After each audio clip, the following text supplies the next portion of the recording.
नमस्कार दोस्तों। स्वागत है आपका मेरे यूट्यूब चैनल पे। तो आज हम इस वीडियो में स्प्रिंग के बारे में डिस्कस करेंगे, जैसे कि स्प्रिंग क्या होता है, स्प्रिंग का वर्किंग प्रिंसिपल, किस प्रिंसिपल के बेस पे स्प्रिंग जो है वर्क करता है वो भी हम डिस्कस करेंगे।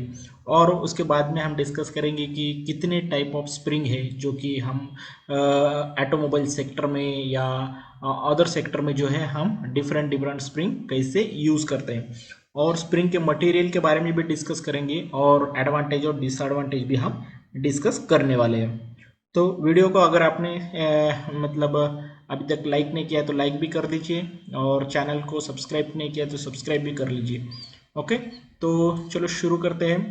तो स्प्रिंग क्या होता है? तो स्प्रिंग होता है एक मैकेनिकल कंपोनेंट होता है, ओके, जो कि एनर्जी स्टोर करता है और एनर्जी रिलीज करता है। तो कब एनर्जी स्टोरेज करता है? जब भी स्प्रिंग का डिफॉर्मेशन होगा।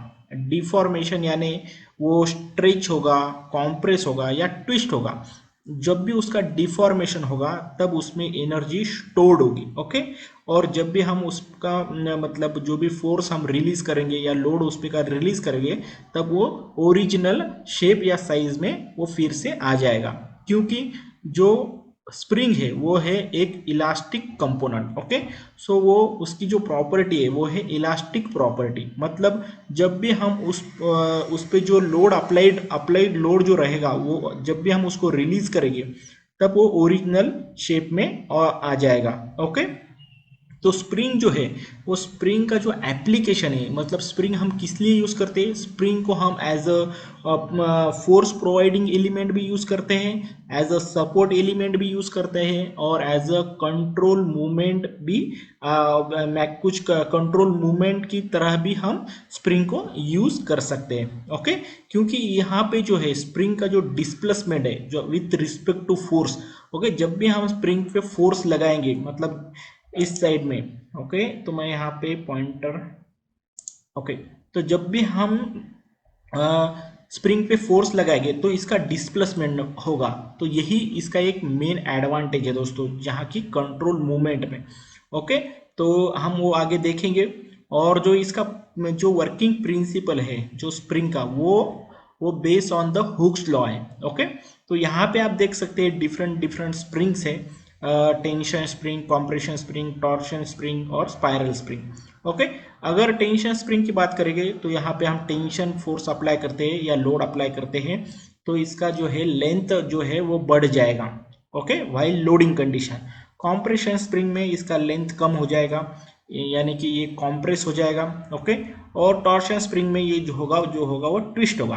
तो ये जितने भी ये जो है मतलब लेंथ कम हो रहा है, ज़्यादा हो रहा है या ट्विस्ट हो रहा है, इसको हम बोलेंगे डिफॉर्मेशन, ओके, और एक्सपांशन, ओके।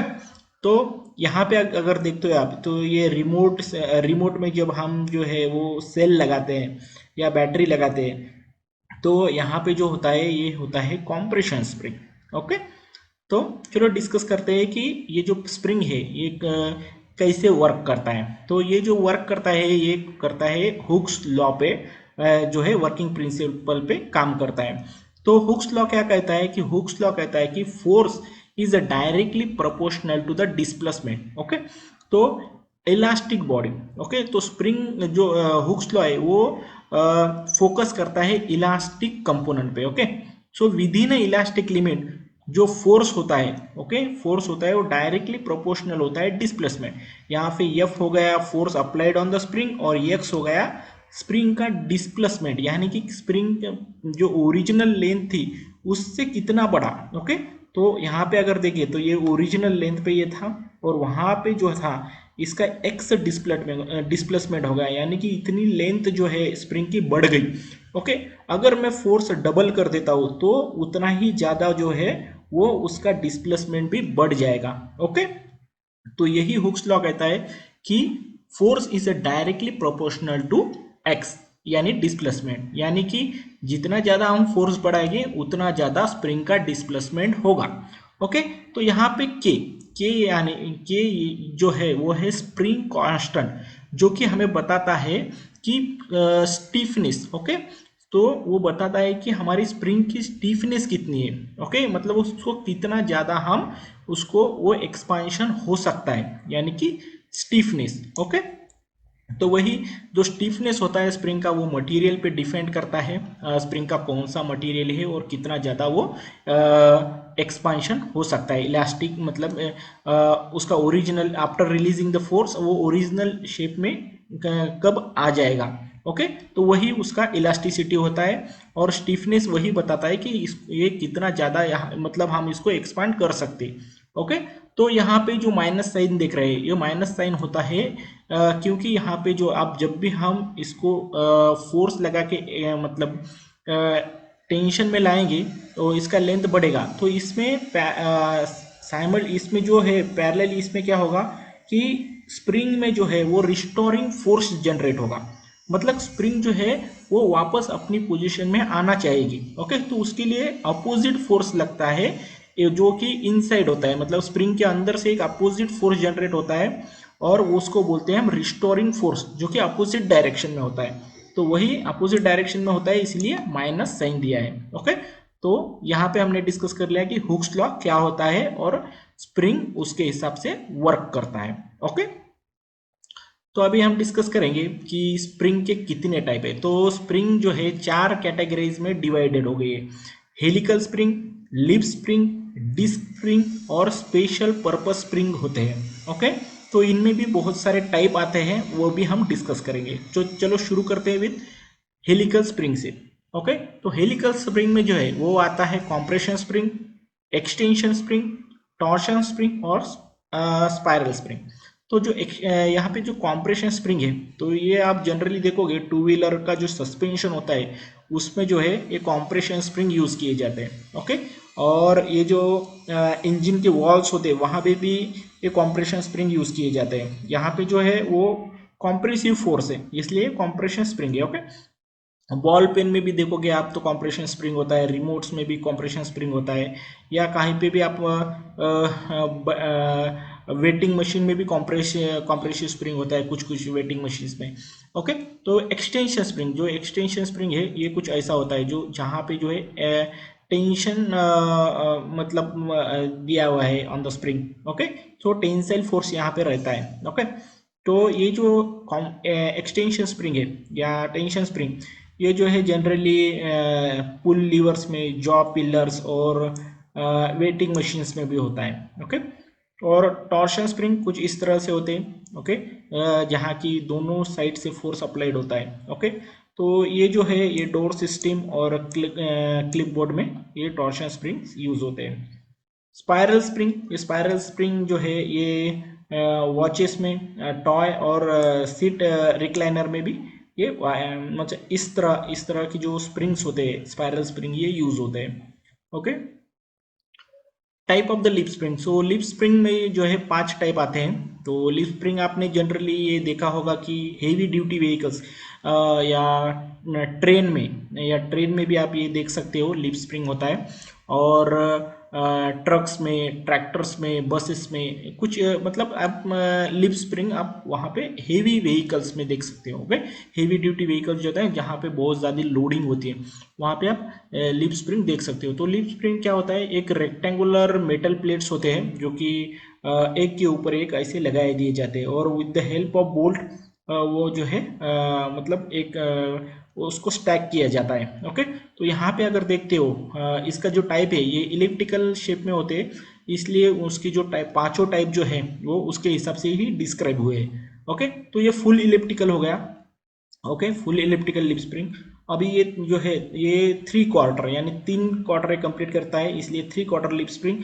ये हाफ हो गया है यानी सेमी इलिप्टिकल लिप स्प्रिंग, और ये अपर साइड में एक ही साइड हो गया, मतलब ये quarter elliptical lip spring. Okay, और ये अपर साइड है, semi semi elliptical lip spring जो है नीचे की साइड होता है, और ये ऊपर की साइड से होता है, तो इसको बोलेंगे हम ट्रांसफर लिप स्प्रिंग। ओके, तो इस तरह जो है लिप स्प्रिंग के टाइप होते हैं। ओके, और डिस्क स्प्रिंग के अगर हम टाइप के बारे में देखेंगे तो यहाँ पे 6 टाइप के जो है डिस्क स्प्रिंग है, जैसे कि Belleville spring, slotted disc spring और contact disc spring, finger spring, wave spring and curve spring. So यहाँ डिफरेंट डिफरेंट एप्लीकेशन है। जनरली ये हमें देखने को नहीं मिलते, लेकिन आप अगर कभी कहीं देखोगे मतलब ज़्यादा एप्लीकेशंस, स्पेशल एप्लीकेशंस में यूज़ होते हैं। ओके, तो बिवेलिन स्प्रिंग और कर्व स्प्रिंग अगर देखोगे जनरली ये जो है ये विद द बोल्ट, बोल्ट को टाइटनिंग करने में भी ये यूज़ होते हैं। ओके, सो यहाँ पे वॉशर की जगह पे जो है ये ऐसे टाइप के स्प्रिंग भी लगाए दिए जाते हैं जहाँ जहाँ हेवी लोड एप्लीकेशंस रहता है बोल्ट के लिए। ओके, तो ये क्या करता है, उस लोड के वाइब्रेशंस को भी डैम डाउन करते हैं और वहाँ की लोडिंग कैपेसिटी भी ज़्यादा कर देते हैं। ओके, तो ये कहाँ पे यूज़ होते हैं स्प्रिंग, अभी यहाँ पे शेप के हिसाब से अगर देखोगे तो इनका शेप जो है वो बहुत ही स्मॉल है, यानी कि इसको ज़्यादा स्पेस नहीं लगती है। तो ये ज़्यादा लोड मतलब एब्जॉर्ब करते हैं इन अ टाइट स्पेस, मतलब इसको मिनिमम स्पेस में भी इनका काम चल जाता है। ओके, तो वहाँ पे हम ये डिस्क स्प्रिंग जैसे यूज़ कर सकते हैं। तो स्पेशल पर्पस स्प्रिंग भी होते हैं कुछ जो कि हम स्पेशल एप्लीकेशंस के लिए डिज़ाइन करते हैं, लाइक वेरिएबल रेट स्प्रिंग। यहाँ पे अगर देखोगे तो यहाँ के दो कॉइल में का जो पिच है वो अलग अलग है, तो इसलिए इसको वेरिएबल रेट स्प्रिंग कहा गया है।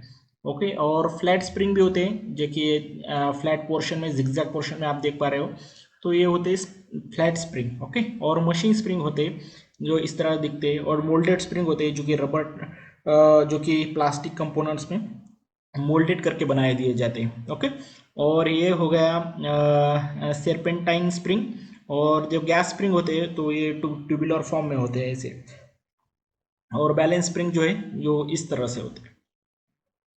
ओके, तो मटेरियल के बारे में अगर देखें तो स्प्रिंग को बनाने में हम कॉपर अलाई से भी बना सकते हैं, सिरेमिक से बना सकते हैं, रबर का भी स्प्रिंग होता है, और ग्लास फाइबर कंपोजिट मटेरियल से भी बनाए थे स्प्रिंग।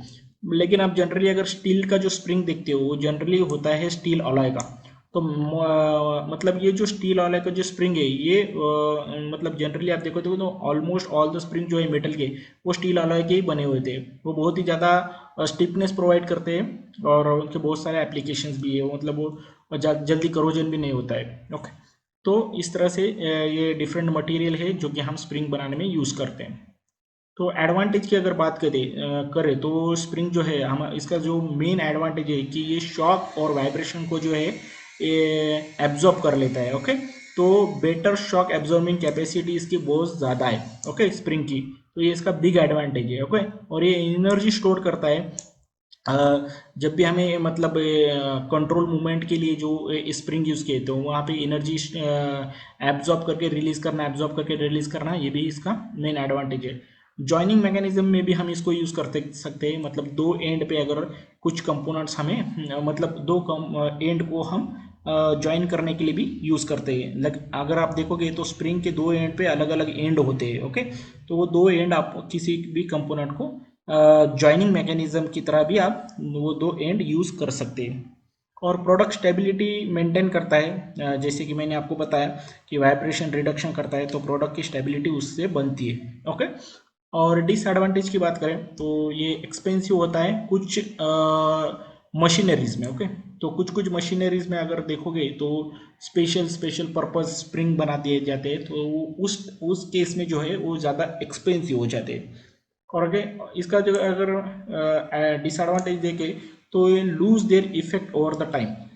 ओके, तो कुछ ज़्यादा मतलब आफ्टर फ्यूज मतलब ज़्यादा साइकिल होने के बाद, मतलब वर्किंग साइकिल होने के बाद, तो उसका जो इलास्टिक प्रॉपर्टी है वो स्प्रिंग का वो लूज हो जाती है। ओके, तो ओरिजिनल शेप में फिर नहीं आ पाती। तो उस टाइम पे क्या करना पड़ता है, हमें सिंपली उसको स्प्रिंग को चेंज करना होता है, जो कि इसको हम मतलब ये डिसएडवांटेज है, लेकिन इसको ये इसके लिए हमारे पास सॉल्यूशन भी है, इसको इजीली हम रिप्लेस कर पाते हैं स्प्रिंग को। ओके, तो स्प्रिंग जो है वो बहुत ही इम्पोर्टेंट कंपोनेंट है मैकेनिकल इंजीनियरिंग में, जो कि बहुत जगह पे यूज़ होता है, मतलब ऑल एप्लीकेशंस। ज़्यादातर आप देखोगे तो कंट्रोल ये आईसी इंजन में जो मेन फंक्शन है, जो opening and closing of the valve, वहाँ पे भी जो है कॉम्प्रेशन स्प्रिंग्स होते हैं। ओके, और जहाँ पे मशीन्स में जो मैकेनिज्म्स रन होते हैं वो उस केस में भी स्प्रिंग जो है वो बहुत ही इम्पोर्टेंट रोल प्ले करते हैं। ओके, तो दोस्तों इस वीडियो में इतना ही, तो मिलते हैं अगले वीडियो में। तब तक के लिए आप चैनल को सब्सक्राइब कर लीजिए, वीडियो को लाइक कर दीजिए और अपने दोस्तों के साथ ये वीडियो शेयर कर दीजिए, ताकि आने वाले जो वीडियो है वो आपको बेल आइकॉन अगर आपने दबा दिया तो आने वाले वीडियो आपको मिलते रहेंगे। तो मिलते हैं अगले वीडियो में, तब तक के लिए जय हिंद जय भारत।